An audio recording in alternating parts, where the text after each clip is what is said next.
सर्वे के पहले सवाल की तरफ हम आगे बढ़ते हैं कि आखिर जनता ने कौन सी मुहर लगाई है, जनता सरकार को पसंद कर रही है या नहीं कर रही। जो सबसे पहला सवाल जन आवाज के सर्वे में पूछा गया वो मुख्यमंत्री के चेहरे को लेकर था। सवाल था कि मुख्यमंत्री के लिए पसंदीदा उम्मीदवार कौन है। इसमें जब नीतीश कुमार का नाम पूछा गया तो 19% लोगों ने इनको पसंद किया, लेकिन जैसे ही जिक्र तेजस्वी यादव का हुआ तो 37% लोगों ने इनके नाम पर मुहर लगाई है। सम्राट चौधरी को 7% लोगों ने पसंद किया, चिराग पासवान को 8% लोगों ने, प्रशांत किशोर को 14% लोगों ने पसंद किया है। इसके साथ ही पुष्पम प्रिया, जिनके चेहरे को लेकर लगातार चर्चा बिहार की गलियों में हो रही, उनको 2% लोगों ने फिलहाल पसंद किया है। राजेश कुमार कांग्रेस के जाने माने कद्दावर नेता हैं बिहार में, इनको भी यहां पर कम से कम 4% लोग लगातार पसंद करते हुए नजर आए। और अगर बात करें 9% लोगों की, उनका यह कहना था कि अभी जब चुनाव का समय आएगा तब हम बता पाएंगे कि आखिर हमारा पसंदीदा चेहरा कौन है। स्पष्ट तौर पर वो अभी नहीं बता पाए। तो अगर हम देखें तो तेजस्वी यादव काफी बड़ी लीड के साथ आगे बढ़ते हुए यहां पर नजर आए हैं। थोड़ी देर में मेरे साथ तमाम मेहमान यहां पर जुड़ेंगे। मेरे साथ स्टूडियो में कुंदन जी हैं। कुंदन जी, जिस तरह से जनता ने तेजस्वी जी के चेहरे पर मुहर लगाई है, ये किस तरह का संकेत माना जाए? देखिए, ये एक संकेत है, यह एक बहुत बड़ा संकेत है। ये संकेत ये है कि युवा और बेरोजगार जो सवाल लेके हम लोग मार्केट में जा रहे हैं, सर्वे जो टीम जा रही है, बड़ा स्पष्ट है कि युवा और बेरोजगारों की पहली पसंद जो है वो तेजस्वी बन के उभर रहे हैं। और अगर 37% की हम बात कर रहे हैं, इसका मतलब कहीं ना कहीं जो जिनकी उम्र 40, 45, 50, 60 है, वो भी जो है वो तेजस्वी यादव को पसंद कर रहे हैं। तो यह एक मतलब तेजस्वी यादव के लिए, आरजेडी के लिए बहुत बड़ी बात है कि 37% लोग जो है वो तेजस्वी यादव को पसंद कर रहे हैं मुख्यमंत्री उम्मीदवार के रूप में। अब देखना यह है कि क्या यह पसंद जो है आने वाले चुनाव में कितना कन्वर्ट होता है। ये तो सर्वे है हमारा, ये जनता का मूड है, ये जनता क्या चाह रही है तेजस्वी को लेकर, ये एक स्पष्ट मूड है। जब हमने सवाल जन आवाज ने पूछा कि भाई मुख्यमंत्री के लिए पसंदीदा उम्मीदवार कौन, तो जनता ने कहा भाई 37% लोगों ने इनके नाम पे मुहर लगाई है। इसका मतलब कहीं ना कहीं तेजस्वी जो बातें कह रहे हैं उससे युवा और बेरोजगार दोनों ही प्रभावित हुए हैं। दोनों ही ये मानते हैं कि तेजस्वी यादव जो है वो बिहार के लिए सबसे मुख्यमंत्री के रूप में सबसे अच्छे उम्मीदवार हैं। ठीक है, तो क्या ये एक खतरे की घंटी माना जाए? क्योंकि देखिए, लगातार बीजेपी की तरफ से एक तर्क दिया जाता था कि अगर चुनाव होता है, उसके परिणाम आते हैं, तो वो सिर्फ और सिर्फ नरेंद्र मोदी जी के चेहरे पर वोट डलते हैं और उसी के चलते परिणाम कहीं ना कहीं परिवर्तित होते हैं। तो अगर तेजस्वी जी चेहरा बनते हैं और अगर उनके चेहरे पर यह चुनाव निश्चित तौर पर आरजेडी लीड कर ले जाती है, तो क्या ये खतरे की घंटी मानी जाए? देखिए, आपको एक बात तो माननी पड़ेगी आलोक जी की एंटी इनकम्बेंसी फैक्टर भी है। लगातार 20 साल से नीतीश कुमार वहाँ मुख्यमंत्री बने हुए हैं और कहीं ना कहीं उनकी थोड़ी जो छवि है, पलटू राम की जो छवि है, उसका भी कुछ ना कुछ असर लोगों को देखने को मिलेगा। दूसरा जो सबसे अहम मुद्दा ये कि जो लोग ये मानने लगे हैं कि नीतीश कुमार की जो मानसिक स्थिति है वो बहुत अच्छी, लोग उसका इमेज जो है उसका वो इमेज बहुत अच्छा नहीं जा रहा है। इसलिए लिहाजा आप देखेंगे और आप समझेंगे तो यह भी एक बहुत बड़ा भटकाव है। लोगों को ये सोचने में बाध्य कर रहा है कि क्या तेजस्वी जो है वो नीतीश कुमार से एक बेटर कैंडिडेट साबित हो सकते हैं। और जो सर्वे में जो आ रहा है, जो रिजल्ट आ रहा है, उसमें 37% लोग जो है वो तेजस्वी को पसंद कर रहे हैं। इसका मतलब कहीं ना कहीं या जो नीतीश कुमार के जो कोर पसंद करने वाले लोग हैं, उनमें भी कहीं ना कहीं बदलाव, बड़ा बदलाव देखने को मिल रहा है। दूसरी मैं कहूंगा, आप प्रशांत किशोर को देखें, 14% लोग जो हैं उनको एज ए सीएम कैंडिडेट के रूप में मान रहे हैं। पहली बार ये पार्टी जो है वो जनता के बीच में उतरी है। बिहार में पैदल मार्च किया इन्होंने, बिहार के हर जिले में घूमे। तो मुझे कहीं ना कहीं मुझे लगता है कि उनके मुद्दे भी लोगों के अंदर इंपैक्ट डाल रहे हैं, लोगों को ये सोचने में बाध्य कर रहे हैं कि क्या प्रशांत किशोर भी एक बेहतरीन विकल्प हो सकते हैं। क्योंकि 14% अगर लोग पसंद कर रहे हैं, इसका मतलब कहीं ना कहीं वो नीतीश कुमार के आसपास टक्कर उनको दे रहे हैं। ठीक है, हमारे साथ 4 मेहमान भी अब यहां पर जुड़ चुके हैं जो अपनी पार्टी का पक्ष रखेंगे, क्योंकि जब उनको ये बताया जाएगा कि आखिर सर्वे में क्या आया तो उनका रिएक्शन भी बहुत जरूरी है। राकेश पोदार मेरे साथ हैं, प्रवक्ता बीजेपी के तौर पर, जितेंद्र कुमार मेरे साथ हैं, प्रवक्ता जदयू के तौर पर, आरजू खान मेरे साथ हैं, प्रवक्ता आरजेडी के तौर पर, और अनुकृति जी मेरे साथ हैं, प्रवक्ता जनसुराज के तौर पर। सबसे पहले आरजू जी, आपसे रिएक्शन जानना चाहेंगे, क्योंकि तेजस्वी जी को 37% लोगों ने पूरे बिहार में पसंद किया है कि भाई हमको अगर सीएम चाहिए तो हमें तेजस्वी यादव चाहिए, क्या कहेंगे?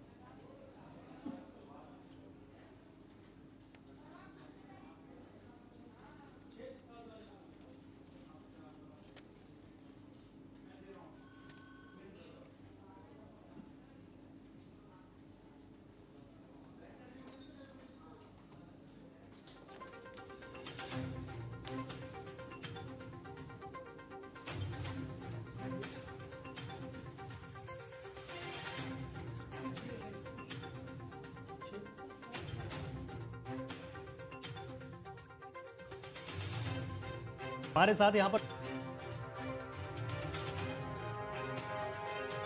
हैं और आरजेडी का पक्ष रखने के लिए मेरे साथ उत्पल वल्लभ हैं और अमित कार्तिकेय मेरे साथ प्रवक्ता जनसुराज के तौर पर हैं। आप सभी का बहुत स्वागत है। सबसे पहले किशोर जी, आपका इसमें हम रिएक्शन जानना चाहेंगे, क्योंकि नीतीश जी को एक बड़े चेहरे के तौर पर आपकी पार्टी अभी भी प्रोजेक्ट कर रही है, लेकिन तेजस्वी जी से थोड़े से पिछड़ते हुए नजर आ रहे हैं। पहला रिएक्शन आपका क्या है? जी नमस्कार। जहाँ तक कि मैं देख रहा था आपके सर्वे को शुरू से ही देख रहा हूँ। देखिए, मेरी पार्टी का स्पष्ट मानना है कि हम लोग सर्वे के हिसाब से अपना नीति और नेतृत्व में बदलाव नहीं करता है। आप जो दिखा रहे हैं उसको हम सम्मान करते हैं, आपके सैंपलिंग का, आपके मेहनत का सम्मान है। लेकिन ये जो कुछ हजार लोगों के राय से प्रदेश का मुख्यमंत्री तय नहीं होता है। और माननीय मुख्यमंत्री नीतीश कुमार जी के स्वयं व्यक्ति की जहाँ तक बात है, लीडरशिप की जहाँ तक बात है, तो पिछले 20 वर्षों से प्रूवन ट्रैक रिकॉर्ड, और हम लोग उसी ट्रैक रिकॉर्ड को फॉलो करते हैं। तो ठीक है, आपने सर्वे किया है, आपके सर्वे का सम्मान है, लेकिन हम लोग इन सर्वे को बेहद ही विनम्रता के साथ खारिज करते हैं। और हम लोग मानते हैं कि अभी भी 70% से अधिक लोगों की पहली पसंद माननीय नीतीश कुमार जी हैं। और वो ये लोग हैं जिनको कहीं न कहीं नीतीश कुमार जी की लीडरशिप पे, नीतीश कुमार के निर्णय से, नीतीश कुमार के नीति से उन्हें लाभ मिला है। उनके दैनिक जीवन में बदलाव आया है, उनकी जीवन स्तर में बदलाव आया है और वो नीतीश कुमार जी को अपना नेता मान रहा है। तो ठीक ठीक है, है। सम्मान के साथ, विनम्रता के साथ इन सर्वे को हम लोग मानते हुए दरकिनार करते हैं और जनता की अदालत में हम लोग जा रहे हैं। देखेंगे जनता क्या करती है। ठीक है, लेकिन अभी आप अगर मतलब इंतजार 20 साल करेंगे कि के विधानसभा लगातार चुनाव के शासन के परिणाम बाद, बताएंगे कि आखिर जनता जी हाँ। नीतीश जी को पसंद करती है या नहीं। मेरे साथ यहाँ पर उत्पल वल्लभ जी हैं। उत्पल जी, बहुत स्वागत है आपका टीएनपी न्यूज में। ये जानना जी, चाहेंगे कि एक- जिस तरह एक- से देखिए एक- तेजस्वी जी के नाम पर जनता ने मोहर लगा दी है, 37% लोगों ने पूरे बिहार में उनको मुख्यमंत्री के तौर पर पसंद किया है। पहला रिएक्शन आपका क्या है?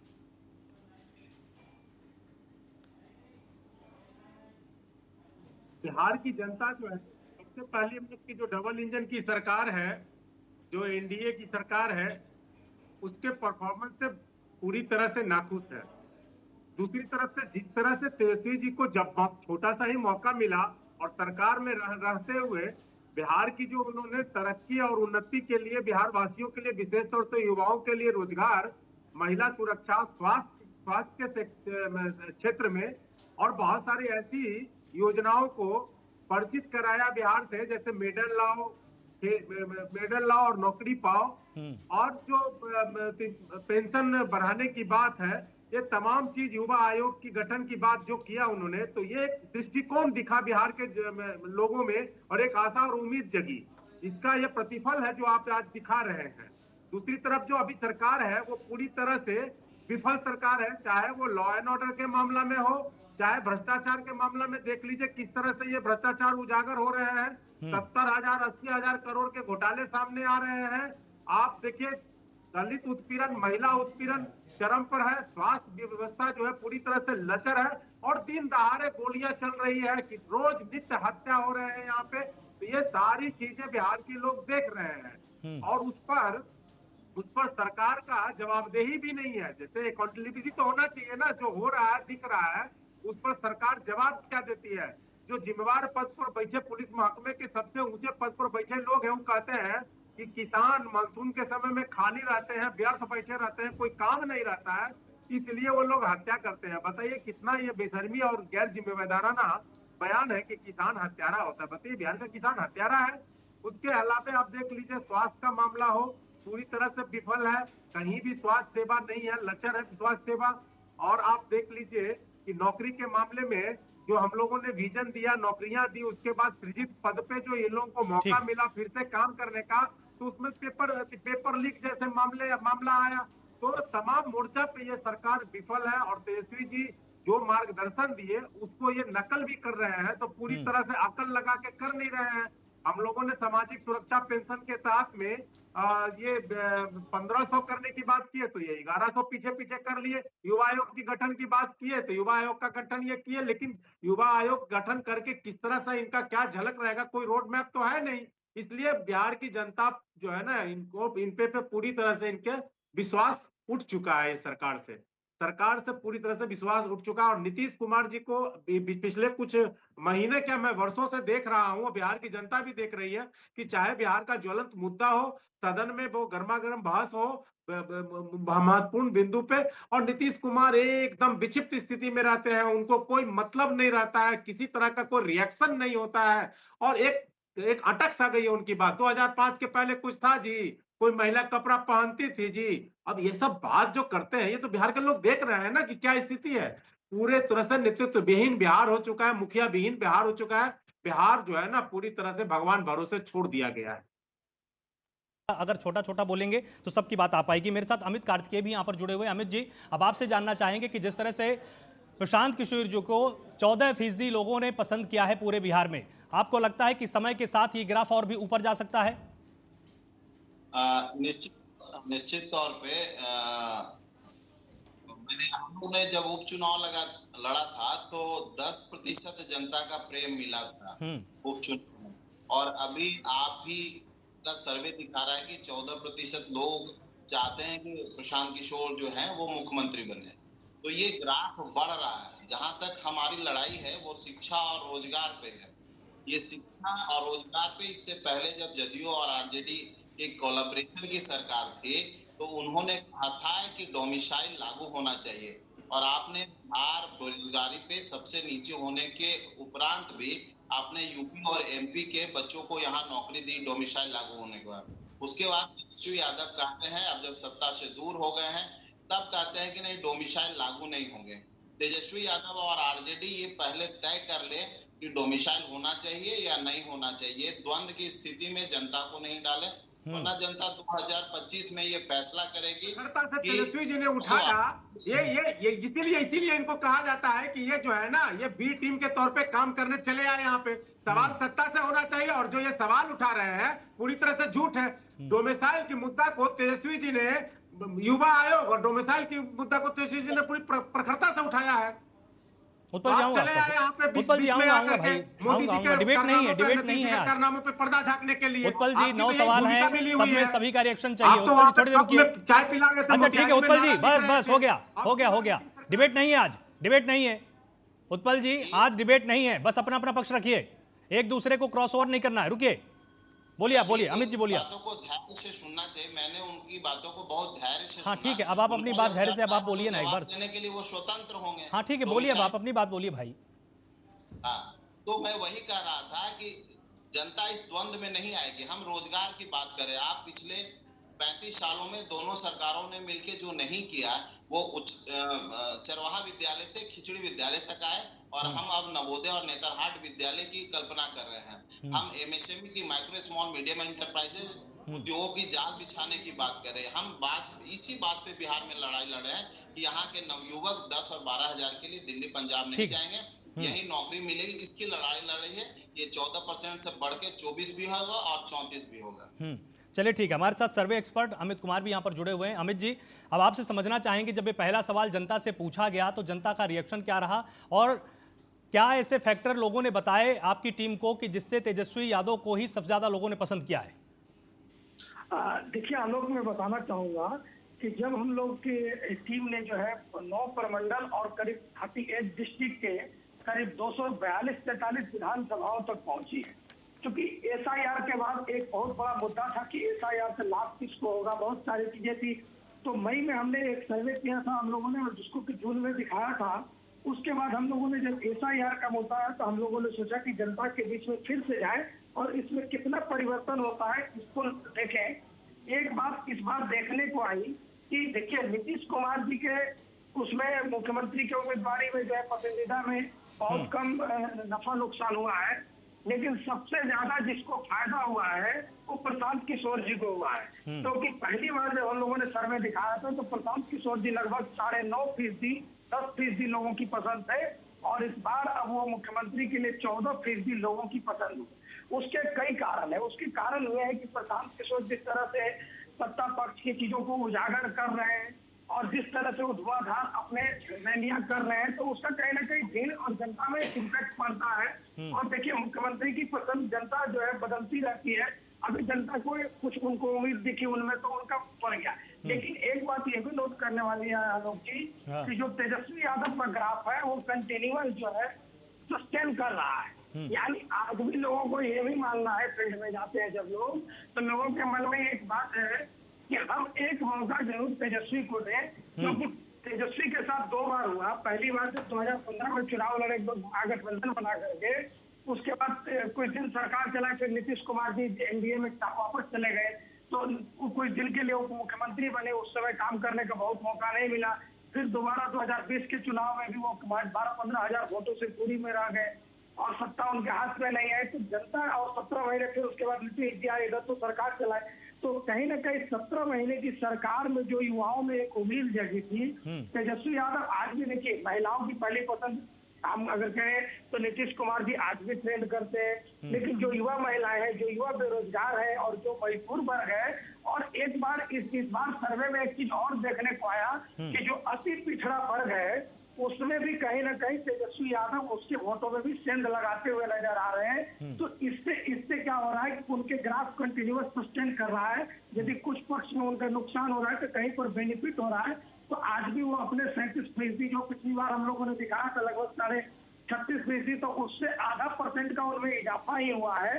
तो हम ये कह सकते हैं कि SIR के मुद्दे को जिस तरह से उन्होंने उठाया, और जाहिर सी बात है लोगों को ये बताने का प्रयास कर रहे हैं कि आपका नाम कट जाएगा, पेंशन नहीं मिलेगा। तो देखिए सोशल मीडिया बहुत हावी है और सोशल मीडिया के कारण आजकल आम जनता जागरूक है।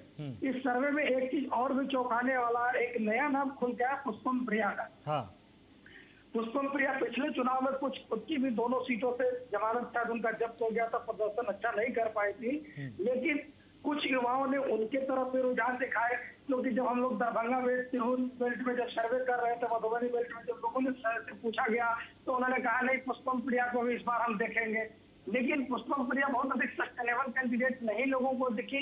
तो आज जो अगर विकल्प के तौर पर देखा जाता है कि नीतीश कुमार जी का विकल्प कौन हो सकता है, तो लोगों में तेजस्वी यादव पहली पसंद है।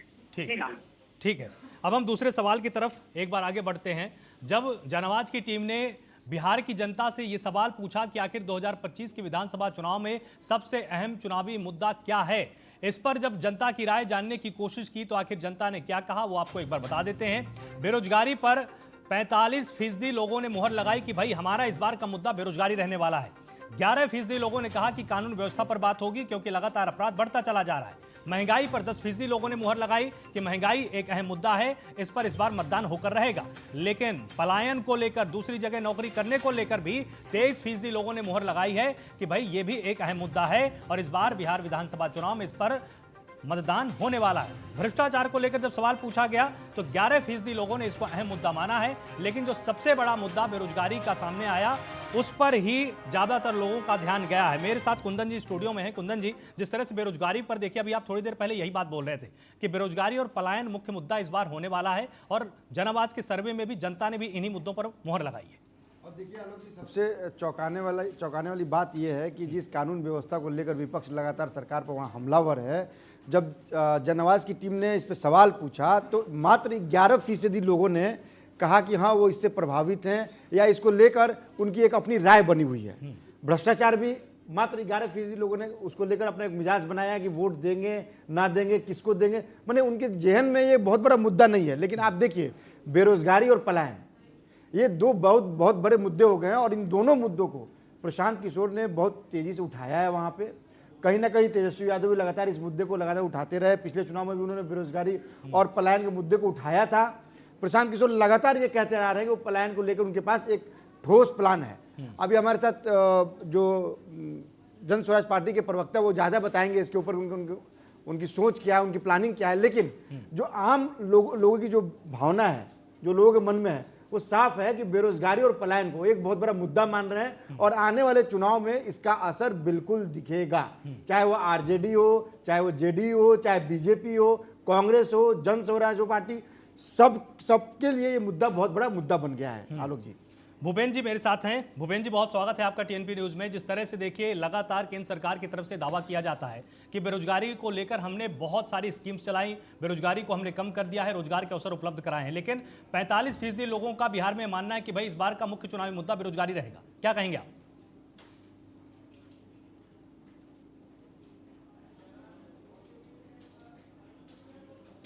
शायद आपका फोन म्यूट है, आप एक बार इसको अनम्यूट कर दीजिए। हाँ, आवाज जा रही है? जी हेलो बिल्कुल साफ आ रही, बोलिए आप। ऐसा है कि हमारे माननीय प्रधानमंत्री से लेकर के हमारे बिहार के जो डबल इंजन की सरकार है, आदरणीय नीतीश कुमार जी, आदरणीय सम्राट चौधरी जी, आदरणीय दिलीप जायसवाल जी ने सब लोग मिल बैठ करके, बेरोजगारी मुद्दा है नो डाउट, लेकिन इस मुद्दे पर हमारी सरकार काम कर रही है और बहुत अच्छे प्लानिंग के साथ काम कर रही है। 2030 तक ये सारी मुद्दा ये समाप्त की कगार पर चली जाएगी मेरे भाई। अब रही बात, आप सर्वे रिपोर्ट की बात कर रहे हैं, तो मैं बता दूं कि आदरणीय तेजस्वी जी सर्वे में है लेकिन इस सरकार में कहियो नहीं आएंगे, ये बात को नोट कर लीजिए। अब रही बात हमारी राजद की भाई कह रहे हैं, ये कहते हैं कि पेंशन योजना, अरे भाई अब जो सरकार में रहते हैं तो मुंह में दही जमा लेते हैं, गरीबों की बात नहीं करते हैं, माल लूटने के फिराक में रहते हैं, न तो डोमिसाइल नीति की बात करते हैं और झूठ मूठ के अफवाह क्रिएट करते हैं पूरे बिहार की आम आवाम गरीब जनता के बीच में कि हम आएंगे तो ये कर देंगे, हम आए तो ये कर देंगे। इनके मन में लड्डू फूट रहा है। अरे आप कुछ है, अब तो खाली खोखा है बिहार के अंदर में, आपके पास कुछ देने के लिए तो है नहीं। तो आप जो है ना भाई के भात में बजनिया के पूरी, आपके पास लिटने से छुट्टी है कि लोग को दीजिएगा। ये सब झूठ मूठ के सब जवाब दिखा रहे हैं, बिहार की आम आवाम गरीब जनता सब समझ रही है और इनको 2025 में आलोक जी इनको सीधा जो है ना 2010 वाली स्थिति में वोट के चोट देकर लाने जा रही है। ये रही बात सर्वे का, इस सर्वे में जरूर आएंगे लेकिन सरकार में कहियो नहीं आएंगे, क्योंकि कांग्रेस से लेकर के कांग्रेस को 65 साल से वही बिहार की जनता ने खेल करके रखा और इनको 20 साल से बाहर करके रखा। ये लोग झूठ मूठ के सब जवाब दिखाने वाले लोग हैं। ये लोग जानते हैं भ्रष्टाचार और वंशवाद के नींव पर खड़ी है राजद की सरकार। भूपेन जी सुनिए, तो राजद कभी बिहार में नहीं आने जा रही है। भूपेन जी टीएनपी न्यूज के एडिटर कुंदन जी भी मेरे साथ स्टूडियो में है, वो आपसे एक सवाल पूछना चाहते हैं। एकदम बोलिए, जवाब देने के लिए तैयार हूं। भूपेन जी आपका हमारे भूपेन जी पहले तो आपका बहुत बहुत स्वागत है इस डिबेट में आने के लिए, इस सर्वे में डिस्कशन में आने में। मेरा आपसे सवाल है कि आप कह रहे हैं कि बेरोजगारी आपके लिए मुद्दा नहीं है, विपक्ष इसको मुद्दा बनाए हुए है, लेकिन जब सर्वे टीम जाती है, सर्वे टीम लोगों से ये पूछती है, उनका जवाब जो हम दिखा रहे हैं वो ये है कि 45% लोग ये मान रहे हैं कि बेरोजगारी एक बहुत बड़ा मुद्दा है और उस मुद्दे के आधार पर लोग अपना तय करेंगे कि उनको वोट किसको देना है किसको नहीं देना है। पलायन एक बहुत बड़ा मुद्दा है, जन स्वराज पार्टी लगातार इस मुद्दे को उठा रही है, आरजेडी भी इस मुद्दे को उठा रही है। इसका कितना असर आने वाले चुनाव में पड़ने वाला है? क्योंकि आपकी भी टीम सर्वे कर रही होगी, आपकी भी टीम जमीन पर होगी, आप ईमानदारी से बताएं कि वाकई क्या बेरोजगारी जो मुद्दा है और जो पलायन मुद्दा है वो आने वाले चुनाव में आपकी पार्टी, खासकर बीजेपी के लिए, मैं जेडीयू की बात नहीं कर रहा हूं, आपके लिए, बीजेपी के लिए कितना नुकसानदायक साबित हो सकता है? ऐसा है भाई साहब, मैं आपको बता दूं कि सही मायने में ठीक है, मैं आपको स्वीकार करता हूं बेरोजगारी मुद्दा है हमारे प्रदेश में। कांग्रेस और राजद के द्वारा इतना ना मतलब जातीय हिंसा और बैक में खेल दिया गया, उसको हम लोग खाई को भरपाई कर रहे हैं और हम लोग अब जो है ना विकसित की ओर बढ़ चुके हैं। नहीं भूपेन जी, कितना समय चाहिए? 20 साल तो जनता ने आपको समय दिया। तो हम लोग दूर करने के लिए हमारे पास विजन है, भाजपा खास करके पूरे बिहार में। अब देखिएगा ये जितना जो इंफ्रास्ट्रक्चर का जो काम हो रहा है आदरणीय नीतीश जी के नेतृत्व में, हम लोग का ही सहयोग है रे भाई, और नीतीश जी का भी विजन है। ये हम लोग डबल इंजन की सरकार मिलकर के बिहार में 2030 तक, आप सुने होंगे, हम लोग कम से कम 1 करोड़ रोजगार देने जा रहे हैं, करीब करीब 10-12 लाख हम लोग नौकरी देंगे, करीब अभी देखिएगा इलेक्शन से पहले हम लोग 40 लाख लोगों को। मतलब आप पूरी तरह से आश्वस्त हैं कि इस मुद्दे से ज्यादा खास फर्क नहीं पड़ेगा। अमित जी देखिए, लगातार प्रशांत जी इन्हीं 2 मुद्दों की बात करते हैं और जनता भी इन्हीं मुद्दों के बारे में बात कर रही है। आपको लगता है कि जनता आपसे धीरे धीरे कनेक्ट हो रही है? निश्चित तौर से हमने वो ही रखा है, वाक्य रखा कि इस बार वोट जो है अपने बच्चों के भविष्य के लिए और रोजगार के लिए दें। यही बीजेपी सरकार है जिसने आशा दीदी को, जिसने शिक्षिकाओं को, जिसने जीविका दीदियों को लाठी से पीट के मारा है। जब वो पैसा मांगने गई, रोज अपना हक मांगने गई, तो इन्हीं दोनों सरकारों ने पीटा भी है। तो जो सरकार आज नौकरी की बात कर रही है वो पीट रही है और ये हमेशा भविष्य काल में जीते हैं। कि 25 में अच्छा हो जाएगा, फिर 30 में अच्छा हो जाएगा, फिर 40 में अच्छा हो जाएगा। और प्रत्येक गांव में अगर आपकी टीम सर्वे के लिए गई होगी तो 80% युवा बिहार में नहीं है, बिहार से बाहर है।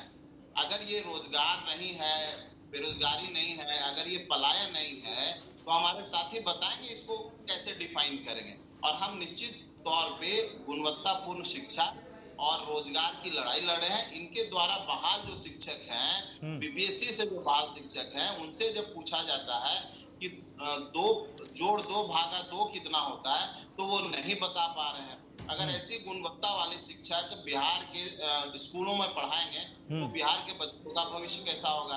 हम चरवाहा विद्यालय से खिचड़ी विद्यालय तक आ गए। अब निश्चित ही नवोदय विद्यालय का, नेतरहाट जैसे विद्यालयों का निर्माण उसी तर्ज पे जनसुराज करेंगे और MSME, micro small medium enterprises लाके बिहार में छोटे और लघु उद्योगों का जाल बिछाएगी। जनसुराज के पास ब्लूप्रिंट है, इनके पास ब्लूप्रिंट नहीं है, फ्यूचर प्रिंट है। अमित जी, अगर